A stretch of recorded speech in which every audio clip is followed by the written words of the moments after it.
Di sebuah desa kecil di pinggiran kota, hiduplah seorang nenek bernama Lestari. Tubuhnya sudah renta, rambutnya memutih, dan kerutan di wajahnya menjadi saksi perjuangan hidup. Nenek Lestari tinggal di sebuah gubuk sederhana, ditemani ayam peliharaan dan sebuah kursi goyang tua. Walau hidup dalam kesederhanaan, hatinya selalu dipenuhi rasa syukur. Nenek Lestari dikenal baik hati. Ia sering membantu tetangga tanpa meminta imbalan. Namun kehidupan Nenek Lestari tak selalu mudah. Suaminya telah meninggal bertahun-tahun yang lalu, dan satu-satunya anak perempuannya, Sari, memilih merantau ke kota untuk mencari penghidupan. Sari jarang pulang, tetapi dari surat-surat yang pernah ia kirim, Nenek Lestari tahu bahwa Sari menikah dengan seorang pria kaya bernama Dimas, seorang pengusaha sukses. Sari dan Dimas dikaruniai seorang anak laki-laki bernama Rian.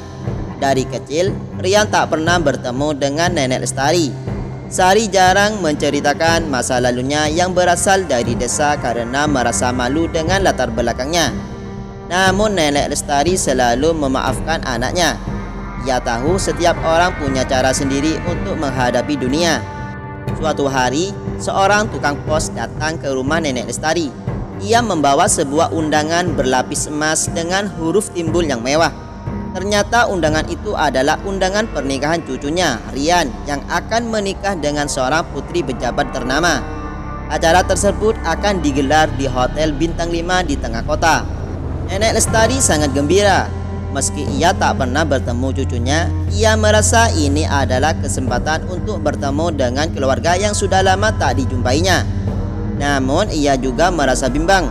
Pakaian yang ia miliki sangat sederhana, hanya kebaya lusuh peninggalan masa muda. Apakah aku pantas hadir? Gumamnya sambil memandangi undangan itu. Tetapi hati kecilnya berkata, aku adalah neneknya, aku berhak hadir. Dengan tekad kuat, ia meminjam uang dari tetangga untuk ongkos perjalanan ke kota. Esokan harinya, dengan membawa tas kecil berisi pakaian dan beberapa buah tangan sederhana, Nenek Lestari naik bus menuju kota. Perjalanan itu cukup melelahkan untuk tubuh tuanya, tetapi ia tetap semangat. Sesampainya di kota, ia terpanah melihat gemerlap lampu-lampu dan gedung-gedung tinggi yang belum pernah ia lihat sebelumnya. Setelah bertanya ke sana-sini, ia akhirnya tiba di hotel tempat pernikahan berlangsung. Hotel itu sangat megah, penuh dengan tamu yang mengenakan pakaian mewah. Nenek Lestari merasa sedikit canggung dengan kebaya lusuhnya, tetapi ia tetap melangkah masuk menggenggam undangan erat-erat. Namun ketika ia hendak memasuki aula pernikahan, seorang satpam menghentikannya. Bu, acara ini untuk tamu undangan, tidak boleh sembarangan masuk, kata satpam itu dengan nada tegas. Nenek Lestari menunjukkan undangannya, tetapi satpam itu menatapnya dengan ragu. Ibu jangan bercanda. Undangan seperti ini hanya untuk tamu-tamu penting. Pergi dari sini sebelum saya panggil keamanan, katanya. Pak, saya sungguh neneknya Rian. Saya datang dari jauh, jawab Nenek Lestari dengan suara gemetar. Namun satpam itu tidak peduli. Ia malah menyuruh seseorang untuk menyiram Nenek Lestari dengan air sebagai peringatan agar pergi. Tubuh Nenek Lestari yang rentah basah kuyup dan ia terduduk di lantai. Orang-orang sekitar hanya memandang tanpa ada yang berani membela. Namun di tengah rasa hina itu, Nenek Lestari tetap tenang. Ia memandang ke arah aula pernikahan, berharap bisa melihat wajah cucunya meski dari jauh. Nenek Lestari terduduk lemah di depan pintu hotel yang megah. Tubuhnya menggigil akibat basah kuyup. Sementara itu, tamu-tamu yang keluar masuk aula hanya meliriknya tanpa rasa iba. Di hatinya ia bertanya-tanya, apakah hidup yang telah ia perjuangkan sampai saat ini berarti sesuatu bagi anak dan cucunya? Di tengah keputusasaan itu, seorang pelayan hotel mendekatinya. Pemuda itu bernama Bram, seorang petugas catering yang bekerja di acara tersebut. Ia merasa iba melihat Nenek Lestari dan memutuskan untuk menolongnya. Ibu, mari saya bantu. Jangan duduk di sini, kata Bram sambil memberikan handuk kecil untuk mengeringkan tubuh Nenek Lestari. Terima kasih nak, jawab Nenek Lestari sambil menahan air mata. Bram membawa Nenek Lestari ke ruangan kecil di belakang dapur hotel untuk menghangatkan tubuhnya. Di sana Nenek Lestari bercerita tentang perjalanan panjangnya dari desa dan bagaimana ia hanya ingin melihat cucunya menikah. Mendengar cerita itu, Bram merasa marah atas perlakuan satpam kepada nenek tua yang tak berdaya ini. "Bu, saya akan membantu ibu bertemu cucu ibu. Tunggu sebentar," kata Bram dengan tegas. Bram kembali ke aula pernikahan dan mencari cara untuk memberitahu keluarga pengantin. Ia melihat sosok Sari, ibu dari mempelai pria, yang sedang sibuk menyapa tamu-tamu penting. Dengan hati-hati Bram mendekatinya. "Maaf Bu, saya harus memberitahukan sesuatu yang penting," kata Bram sambil membungkuk. "Ada apa? Jangan ganggu saya sedang sibuk," jawab Sari dengan nada kesal. "Bu, ada seorang wanita tua yang mengaku sebagai ibu Anda. Dia ada di belakang dan dia ingin sekali bertemu dengan Anda," kata Bram dengan jujur. Sari terkejut, wajahnya langsung memucat. Dalam hatinya, ia tahu siapa yang dimaksud oleh Bram. Namun rasa malu menguasai dirinya.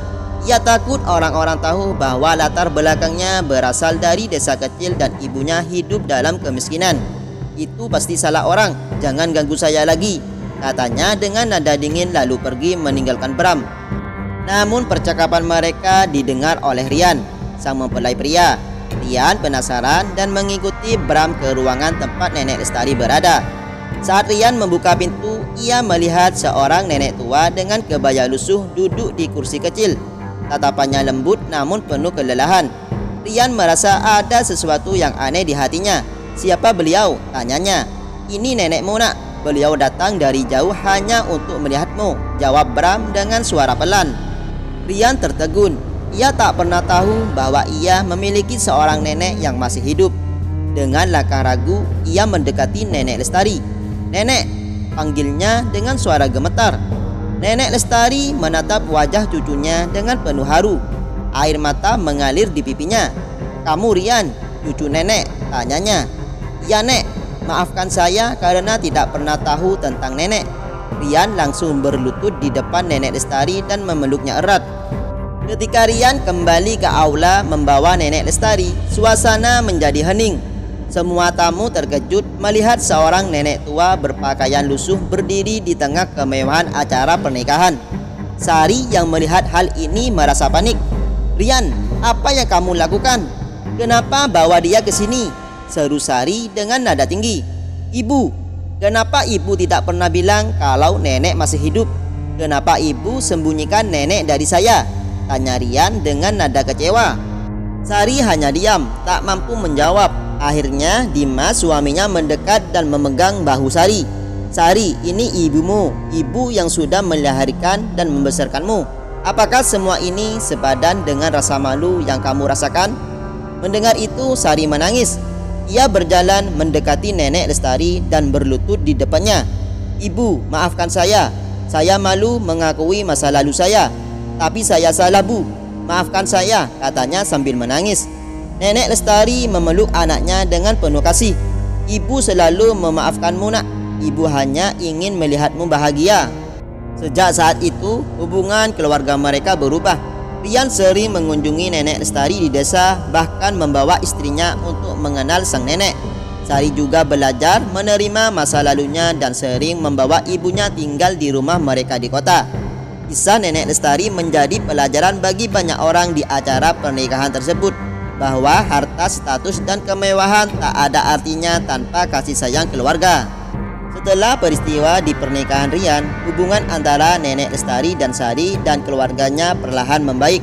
Rian merasa bersalah karena baru mengenal neneknya di usia dewasa, sehingga ia berusaha untuk menebus waktu yang hilang. Ia sering mengunjungi desa tempat Nenek Lestari tinggal, bahkan membawa beberapa perlengkapan untuk memperbaiki rumah sang nenek yang sudah lapuk dimakan usia. Pada suatu pagi, Rian tiba di desa bersama istrinya, Nina, yang membawa kabar bahagia. "Nenek, kami memutuskan sesuatu," kata Rian sambil duduk di depan Nenek Lestari yang sedang mengayam tikar di beranda rumahnya. "Apa itu nak?" tanya Nenek Lestari dengan lembut. "Nenek akan tinggal bersama kami di kota. Kami sudah menyiapkan kamar khusus untuk nenek. Tidak perlu khawatir tentang apapun," kata Rian dengan senyum hangat. Nenek Lestari awalnya ragu. Ia tak ingin merepotkan cucunya, namun setelah diyakinkan oleh Rian dan Nina, ia setuju. Kalau itu memang yang terbaik untuk kalian, nenek akan ikut, katanya sambil tersenyum. Ketika tinggal bersama Rian di kota, hidup Nenek Lestari berubah drastis. Ia tak lagi harus bekerja keras untuk memenuhi kebutuhan sehari-hari.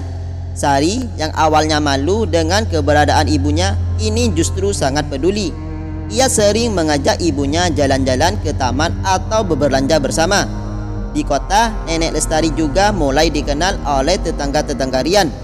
Kehadirannya membawa kehangatan di rumah Rian, terutama bagi Nina yang sering meminta nasihat bijak dari sang nenek. Aku syukur punya nenek seperti Nenek Lestari. Kehangatan dan kesabaran nenek mengajarkan kami banyak hal, kata Nina suatu hari. Meski tinggal di kota, hati Nenek Lestari tetap berada di desanya. Ia meminta Rian dan Sari untuk membantu membangun fasilitas sederhana di desa itu seperti sumber air bersih dan perpustakaan kecil untuk anak-anak.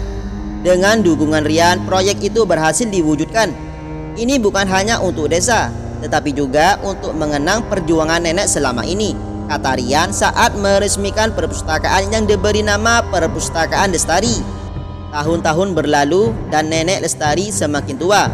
Di usianya yang ke-85, tubuhnya mulai melemah, tetapi semangat hidupnya tetap menyala.